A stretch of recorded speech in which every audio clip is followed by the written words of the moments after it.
Ella Indrayati sebagai pembahas 1, Berta Naditya sebagai pembahas 2, moderator saya Andi Yuda Perkasa dan juru kamera Aristide Video Eri. Sesi pertama akan dibahas oleh penyaji yang kemudian akan diajukan oleh pertanyaan oleh pembahas 1 dan 2. Waktu dan tempat saya persilakan.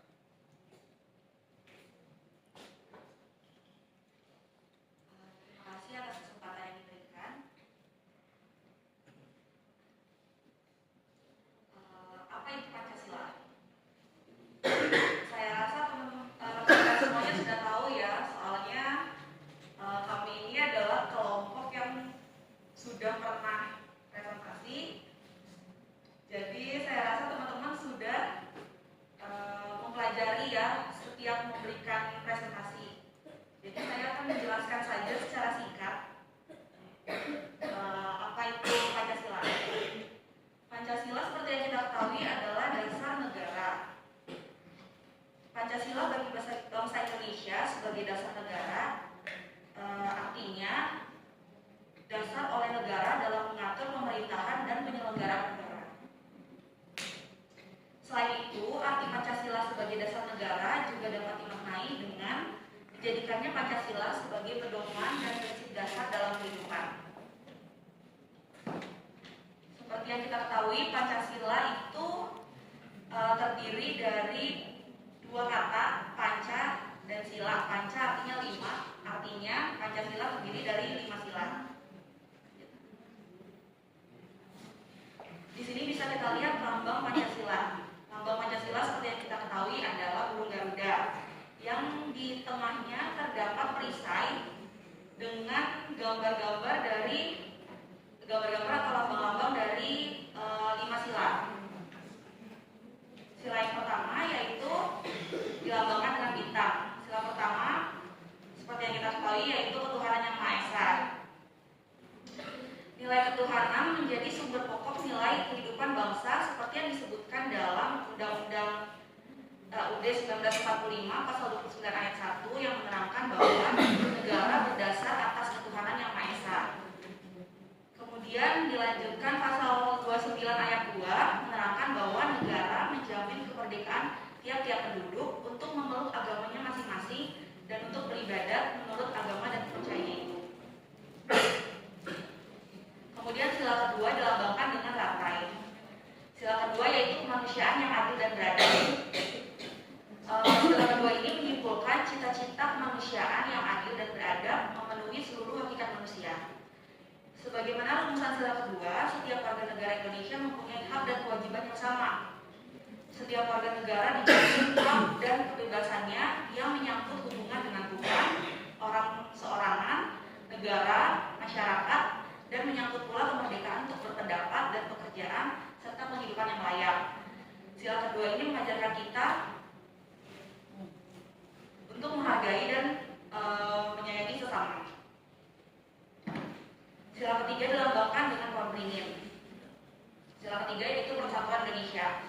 Persatuan mengandung pengertian bersatunya bermacam corak, beraneka ragam menjadi satu kebulatan.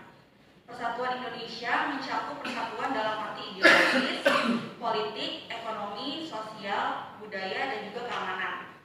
Persatuan Indonesia merupakan persatuan bangsa yang didorong untuk mencapai kehidupan kebangsaan yang bebas dalam wadah negara kesatuan yang merdeka dan berdaulat. Sila ketiga ini mengajarkan kita untuk mencintai tanah air dan bersatu dalam keberagaman. Kemudian sila keempat dilambangkan dengan benteng. Sila keempat yaitu kerakyatan yang dipimpin oleh hikmat kebijaksanaan dalam permusyawaratan perwakilan. Sila keempat ini menandakan Indonesia menganut dua macam demokrasi, yakni demokrasi langsung dan demokrasi tidak langsung. Hikmat kebijaksanaan berarti penggunaan pikiran atau rasio yang sehat dengan selalu mempertimbangkan persatuan dan kesatuan bangsa, kepentingan rakyat, dan dilaksanakan dengan sabar, jujur, dan bertanggung jawab serta didorong oleh etikat yang baik. Sila keempat ini mengajarkan kita untuk musyawarah dalam mengambil keputusan.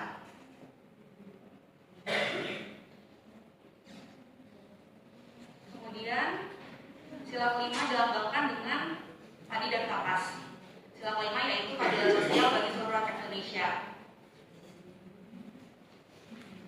Sila kelima berarti keadilan untuk semua rakyat, yaitu setiap warga negara mendapat perlakuan yang adil dalam bidang hukum, politik, sosial ekonomi, dan juga kebudayaan. Keadilan sosial mencakup pula pengertian adil dan makmur. Keadilan sosial juga mengandung arti tercapainya keseimbangan antara kehidupan pribadi dan kehidupan masyarakat. Sila kelima ini adalah tujuan bangsa Indonesia dalam bernegara, yakni menghasilkan tata masyarakat yang adil makmur berdasarkan Pancasila sebagai dasar negara. Sila kelima ini mengajarkan kita untuk bersikap adil dan membantu sesama. Kemudian saya akan menyebutkan 5 poin yang didapat dari materi ketiga di video menit 41 sampai dengan selesai. Poin yang pertama yaitu sertifikasi tanah memiliki peran penting dalam menyelesaikan konflik yang berkaitan dengan kepemilikan tanah. Sertifikat memberikan kepastian hukum yang dapat mencegah potensi konflik di masyarakat. Poin ini berkaitan dengan sila kelima Pancasila yang menekankan perlunya keadilan dan pemerataan dalam berbagai aspek kehidupan, termasuk dalam hal kepemilikan tanah.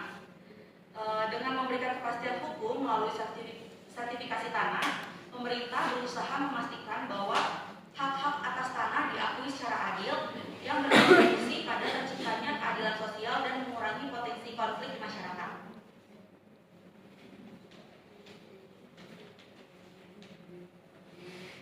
Kemudian poin yang kedua yaitu manfaat sertifikat tanah memberikan jaminan hukum dan membantu mengurangi potensi konflik di masyarakat. Dengan adanya sertifikat, kepemilikan tanah menjadi lebih jelas dan terjamin. Poin ini berkaitan dengan sila kedua dari Pancasila, yaitu kemanusiaan yang adil dan beradab. Di sila ini menekankan perlunya perlakuan yang adil dan beradab terhadap semua individu.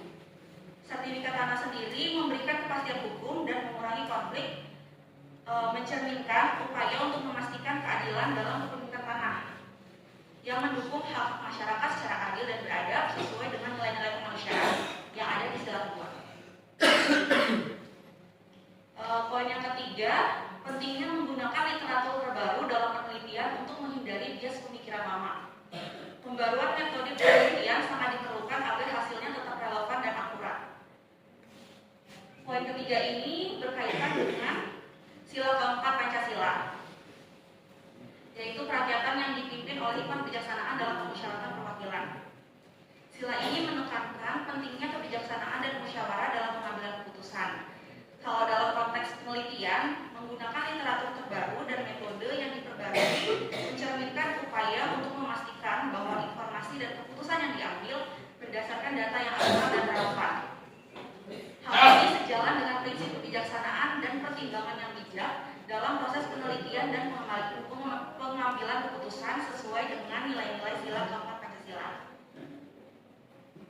Kemudian poin keempat yaitu konflik terbuka dan konflik tertutup memiliki cara penyelesaian yang berbeda. Resolusi konflik terbuka melibatkan berbagai pihak melalui kesepakatan, sementara konflik tertutup lebih bersifat rahasia dan dapat menggunakan mediasi.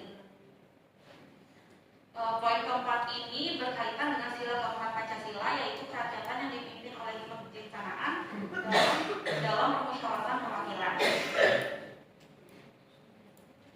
Sila ini menekankan pentingnya proses musyawarah dan kebijaksanaan dalam pengambilan keputusan. Resolusi konflik terbuka yang melibatkan berbagai pihak melalui kesepakatan mencerminkan prinsip musyawarah dan keterlibatan berbagai pihak dalam penyelesaian masalah. Sementara itu, penyelesaian konflik tertutup dengan mediasi juga mencerminkan upaya untuk mencapai solusi yang bijaksana dan adil melalui proses perwakilan dan kebijaksanaan yang sesuai dengan sila keempat. Oke, di poin kelima ini adalah pesan terakhir dalam video yang menekankan pentingnya menjaga nama baik lembaga dan keluarga serta berterima kasih kepada semua yang terlibat dalam proses ujian. Poin ini berkaitan dengan sila pertama dari Pancasila, yaitu ketuhanan yang Maha Esa. Sila ini mencerminkan nilai-nilai spiritual, etika, dan moral yang meliputi penghargaan terhadap nama baik dan rasa syukur. Menjaga nama baik lembaga dan keluarga serta berterima kasih kepada semua pihak yang terlibat merupakan bentuk penerapan nilai-nilai moral dan etika yang dihargai dalam konteks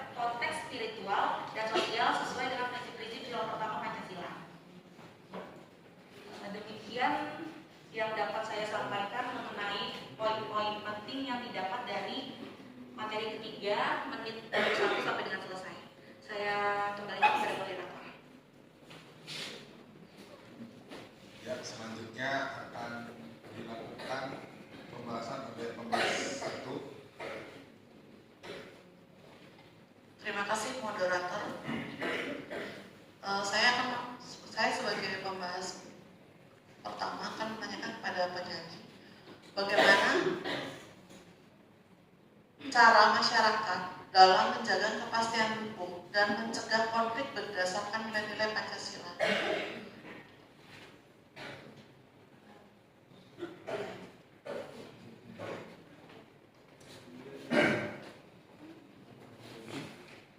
Baik, pertanyaannya adalah bagaimana cara masyarakat dalam menjaga kepastian hukum dan mencegah konflik berdasarkan nilai-nilai Pancasila.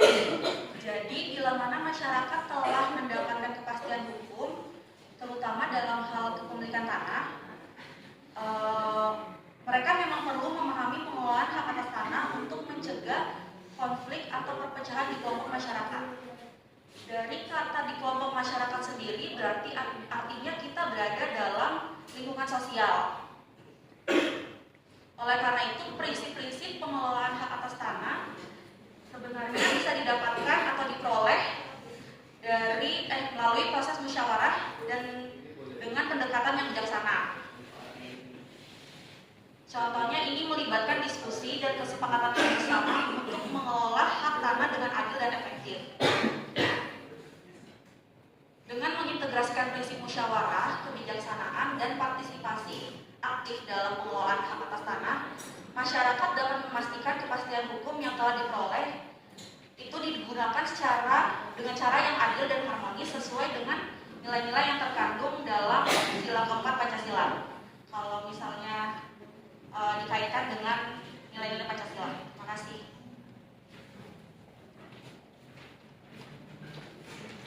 Ya, selanjutnya akan dilanjutkan oleh pembahas 2. Pembahas 2, silakan mendengarkan.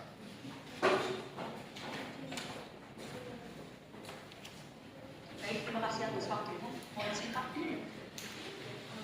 Pertanyaan kedua, saya akan menanyakan mengenai poin kedua, yaitu manfaat sertifikat tanah memberikan jaminan hukum dan membantu mengurangi potensi konflik di masyarakat yang sesuai dengan nilai sila kedua. Apakah bisa dijelaskan secara rinci mengapa sertifikat dapat memberikan jaminan hukum dan dapat mengurangi konflik di masyarakat, serta mengapa dikaitkan dengan sila kedua? Terima kasih.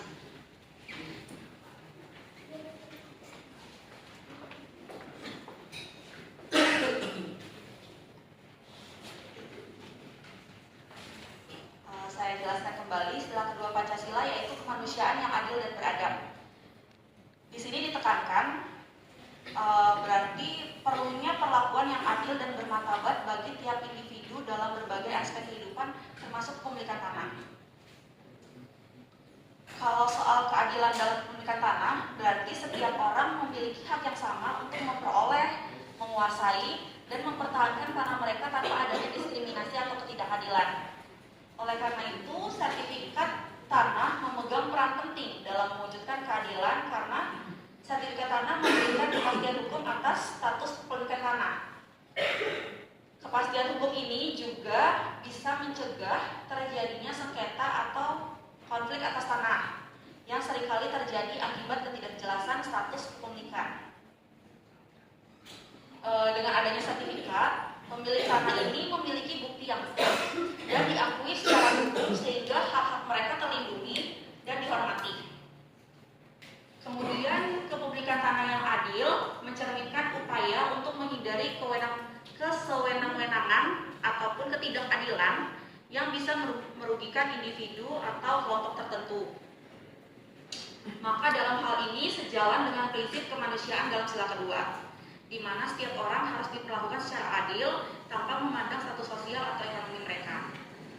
Jadi secara keseluruhan, sertifikat tanah ini membantu mewujudkan keadilan dalam kepemilikan tanah yang sejalan dengan nilai-nilai kemanusiaan yang adil dan beradab dalam sila kedua Pancasila. Hal ini mencerminkan perlindungan terhadap hak-hak individu serta menciptakan masyarakat yang lebih harmonis dan berkeadilan. Terima kasih.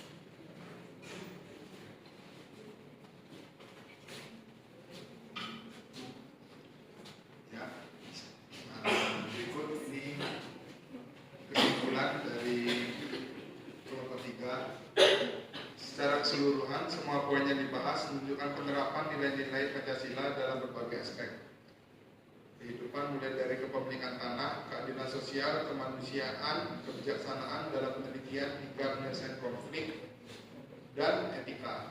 Pancasila berfungsi sebagai pedoman moral dan prinsip dasar yang mendasari tindakan dan keputusan dalam kehidupan masyarakat dan negara. Sekian dan terima kasih atas perhatiannya. Assalamualaikum warahmatullahi wabarakatuh.